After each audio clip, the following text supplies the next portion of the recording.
Welcome to Zephyr Yoga Inspiration. I offer these podcasts for free, and your support really does make a difference and is appreciated. To make a donation, please click the link in the episode description or visit zephyryoga.com.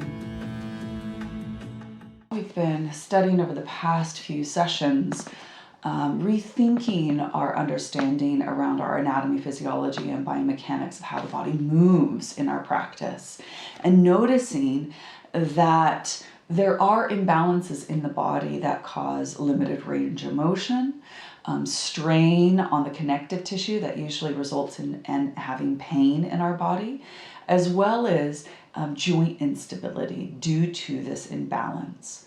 So opposing muscles, say for instance bicep, tricep, opposing muscles, when they're in balance, one is usually locked short and tight, and the other one's usually locked long and weak. Both are considered not effective and functioning in its normal way. So in yoga, what we're trying to do is tell the muscles that are hypertonic, that are constantly engaged, like my bicep right now, to actually lengthen and release. And then to wake up the muscles that are long and weak, and to actually learn how to engage those properly. And then creating a range of motion and this kind of rhythm in the body, this synergy in the body to actually explore our body's full potential in the different range of motion on different gravitational plane, and to kind of promote this equanimity and balance, harmony that we so desire. So just a few little technical things with contracting muscles, because we're going to be focusing and rethinking our relationship to the piriformis, creating more piriformis stability and mobility in this practice.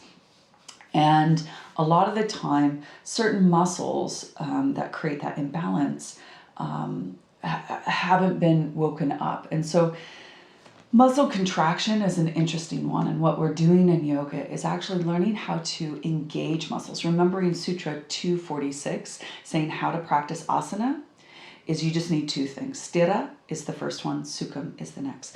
So sthira is that engagement, that stability, that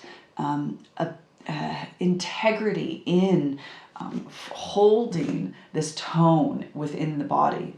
And then from that strength, stability, steadiness, then we can open to Sukham, which is that ease, comfort, that flexibility, that openness. So those two opposing forces have an intimate relationship. But first, we need to create that stability.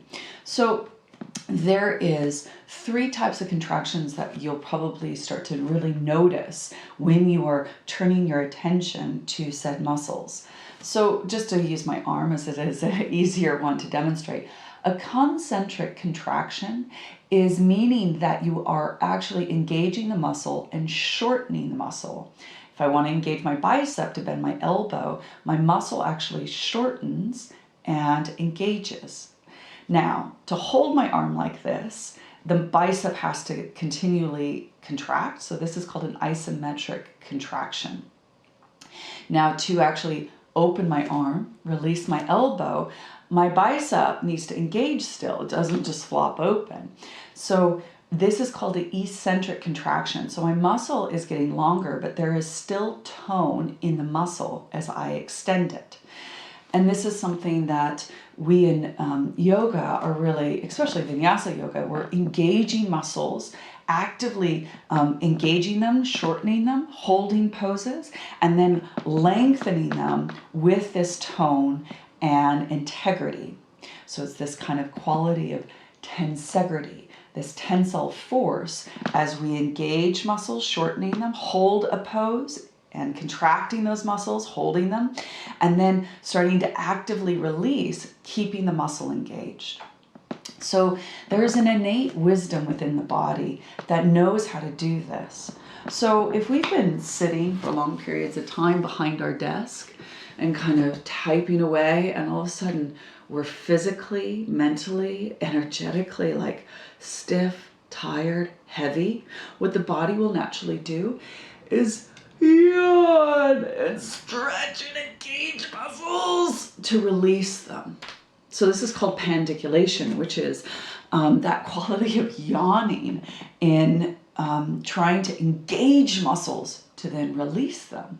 So, you know, most of our day in the West especially is sitting, where our hip flexors get locked short and tight. So as I sit here, tensor fascia lata and the psoas, the lower psoas, gets locked tight and short, whether you sit like this or whether you sit like this. But then the butt muscles as well get locked long and weak. So this imbalance, as we come to stand up, we're like, oh, and it's really hard to really open up the front of the hips. And the glutes are meant to help pull you back. And if they're not strong enough, you just end up walking like this. So we start to see that our kind of habitual way we hold our body, it kind of drowns in this collagen protein, which is a hardening agent to help you stabilize. But as we notice the natural way of kind of balancing out that kind of stiffness, so we stand up and we stretch and we yawn and we start to move, trying to actually dissolve that collagen buildup and promote more of this elastin that we desire to kind of shake it out, and we can then kind of walk without any distress or pain. So with this kind of understanding of how you sit most of the day and then you come up, when you stand up, you'll probably notice a few little things, and it's called the lower cross syndrome. Last session, we looked at the upper cross syndrome a little bit and how that imbalances affected the neck, the upper back, you know, your chest and your back of your neck, those crossing. Well, the same thing happens in our lower back body. So some of us end up standing like this with our pelvis tilted forward. So we notice that our hip flexors are locked short and tight, our back muscles are locked short and tight, our tummy muscles are locked long and weak, and our bum muscles are locked long and weak. So there's that lower cross syndrome that marries each other. However, if you have a posterior tilted pelvis and your pelvis tucks under, what happens is your tummy muscles are locked short and tight, as well as your glutes. But your hip flexors are locked long and weak, and so is your back. So we start to see that when we sit for long periods of time, certain muscles turn on to stabilize and harden, and certain muscles turn off. Remember, that was the hypertonic, the turn on, and the turned off muscles are hypotonic. And what we're trying to do in yoga is wake them up and actually start to create more sensitivity neurologically, so we can actually move our body in space better, so that sense of proprioception and how to kind of move more effectively, but that interoception of what it feels like to be in your body, and noticing where the areas of imbalance are, and direct your breath and also intention, that kind of wakefulness to that area, to try to stabilize it, engage it, awaken it, and then release it. So what we're going to be doing in this practice to just take care of the torso is consistently, we are going to be drawing the transverse abdominis muscles together, like knitting your abdominals together and zipping up that zipper. So that's your transverse abdominis muscles, and this will turn on the opposing muscles, those multifidi in the spine. So when you knit together, you'll feel that your spine, there's a sense of holding and ascending. Whereas you relax your tummy muscles, there's a depression and a releasing around your spine, becomes too flexible. So as we knit together, there's this ascending. So maintaining that, because what we're going to really focus on is our glutes. Specifically the piriformis muscle, you know, awakening more of the posterior part of the pelvis, toning these muscles for healthier engagement, because a lot of the time we're sitting and we're overstretching these muscles. So the piriformis is a muscle that attaches, so this is your sacrum, it attaches right in the front of your sacrum, crosses your pelvis to the outer hip bone. So this is called your trochanter, which is the top of your femur bone. And so it crosses like this. Now, as it does communicate, as the connective tissue, the fascia communicate, so it can work in tandem to help you walk and move effectively. And what this piriformis muscle does, it's a lateral external rotator. So it laterally externally rotates your femur bone, yeah, and extends it back. But it is also a stabilizer. So when we stand, it helps stabilize our posture so we can stand effectively.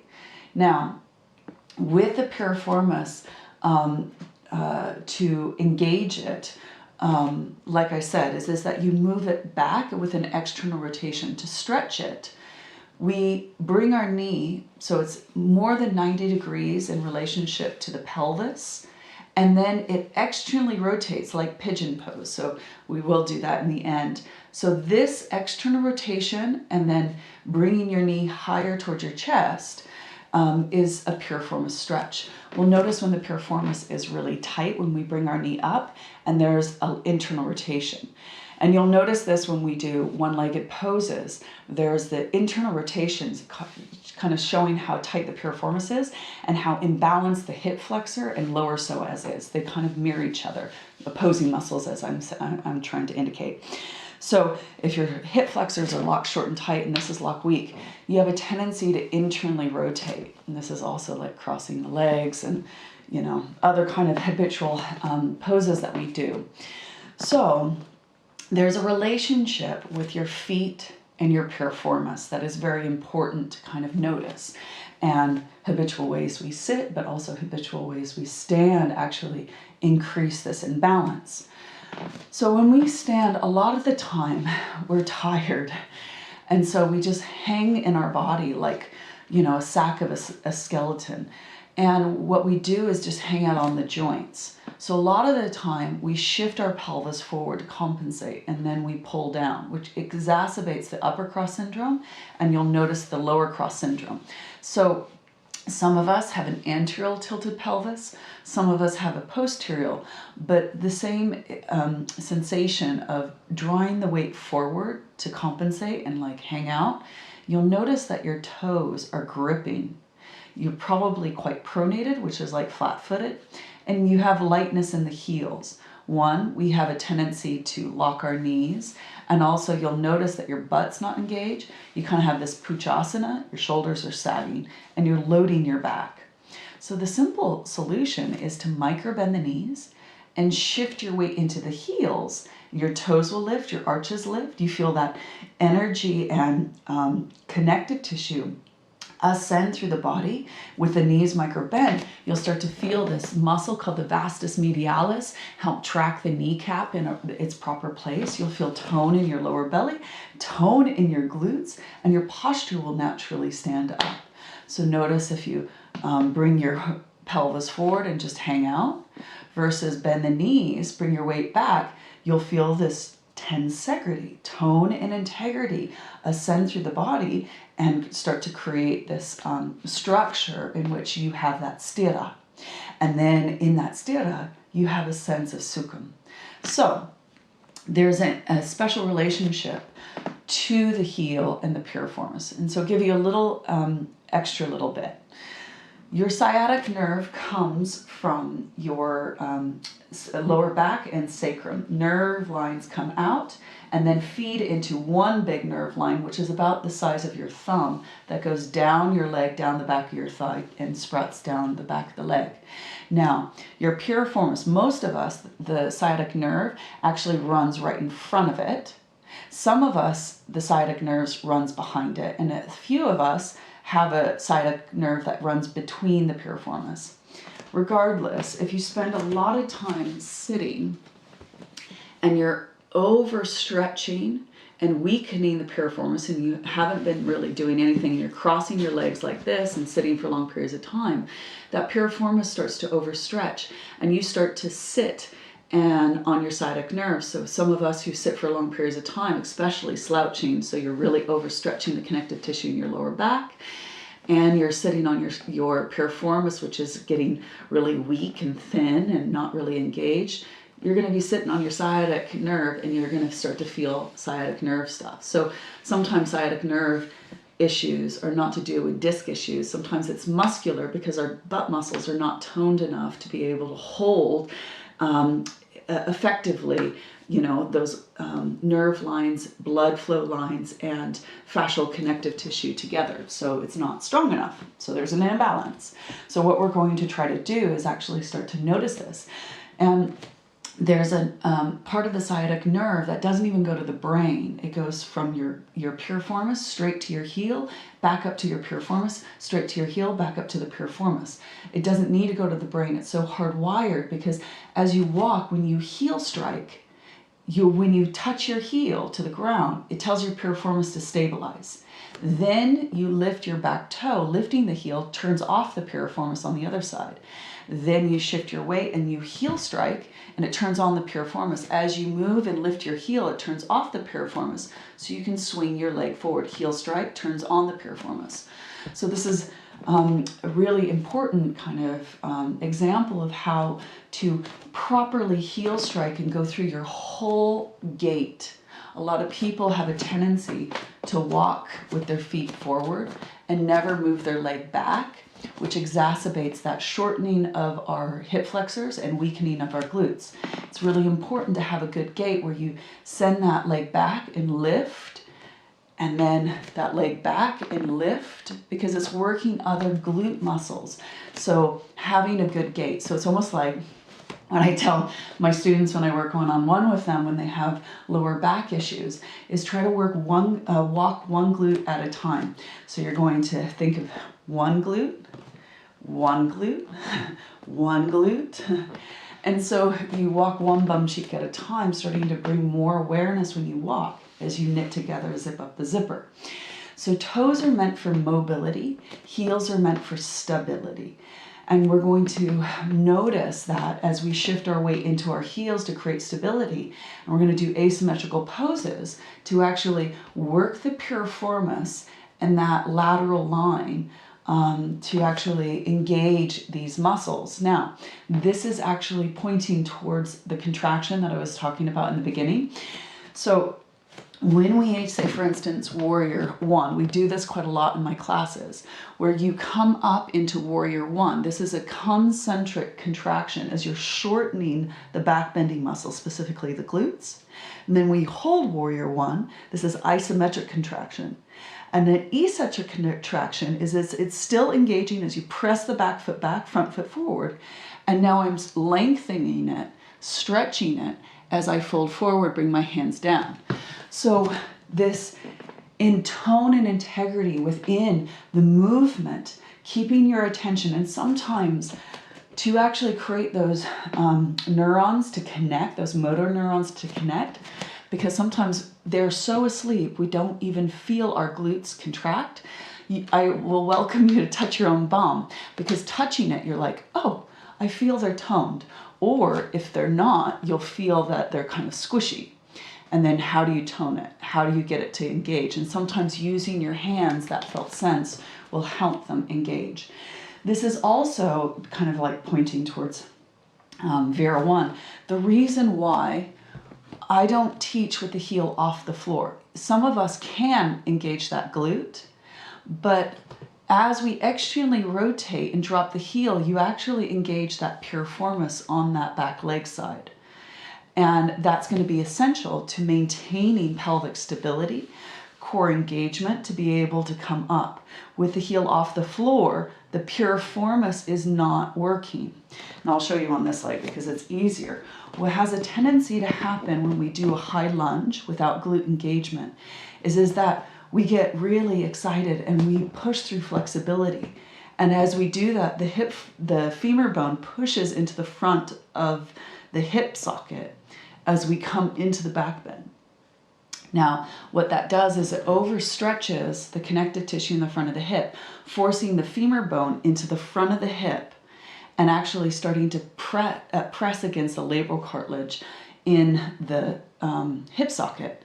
When we drop our back heel to the floor, the piriformis engages and pulls that femur bone back into its hip socket, so we can then feel more stable to come into our back bend. But if we lift our heel and chase that stretch, the femur bone presses, the force of energy pushes that hip. And a lot of yogis, as we've been aging now, we are getting hip replacements and labrum tears in our groin, and there's always like this feeling right here, and it's usually when we start having like this weird ache and we're like, oh, I feel like I need to stretch it, and you stretch it usually is a sign that your glutes are not strong enough. And then there's lower back issues as well. So working with this external rotation, heel on the floor, engages the piriformis, and it's essential to stabilize the pelvis and actually improve your back bends. A lot of physiotherapists now are actually, with people with back injuries, are using loads of glute exercises, which has been a positive practice to actually improve lower back instability. So there's such a new information that we have to use around understanding that we engage our glutes. Now, it's really hard because traditionally, especially in the Ashtanga method, Pattabhi Jois was always saying, disengage your glutes to do bigger back bends. And a lot of yogis have ripped their body apart, like literally detached muscles from bone because of lack of glute engagement. Also, spinal issues like spondylolisthesis, where there's a fracture of the facet joints and the spine pops forward because that disengagement of the muscle. Remembering that we need to be strong to then become flexible. And if you're not engaging the muscles, and this engagement is the middle path. So we don't want like mushy grapes, like really overripe grapes. We don't want raisins. We want juicy grapes. Yeah? So that kind of firmness, but juiciness. We don't want overripe ones, and we don't want raisins. So it's that middle path, and your grape variety and your vintage is going to be yours. So sometimes touching helps. Yeah? So with this, we're going to repeat over and over again to wake up these muscles, to start to become more familiar, and you'll start to feel like almost smoke coming out of your glutes, because this is going to be quite intense. But this ability to energize the muscles and work with the breath, and inhaling is like yawning, that pandiculation. As we inhale, feed and engage, and then as you exhale, you get that release. So within the breath, you can almost sense that quality of reawakening, introducing yourself to like, oh, I am my body too. I'm not just stuck in my head and stuck into concentrating on something outside of me. Turn that energy inwards and noticing that no muscle acts alone. So yes, we might be focusing on our piriformis, but actually everything is trying to communicate to create this inner web, this inner kind of structure, this tensegrity in the body to hold the body. And there's an inner intelligence that knows how to create more balance. We just need to help it along. So really employ the breath to come in and explore as you inhale, invigorating, like yawning. And as you exhale, feel that tone and integrity, and lean, release into that holding pattern. If you would like to continue to practice, find out more information about the topics discussed, or to donate to this podcast, please visit zephyryoga.com or follow the link in the episode description. I thank you.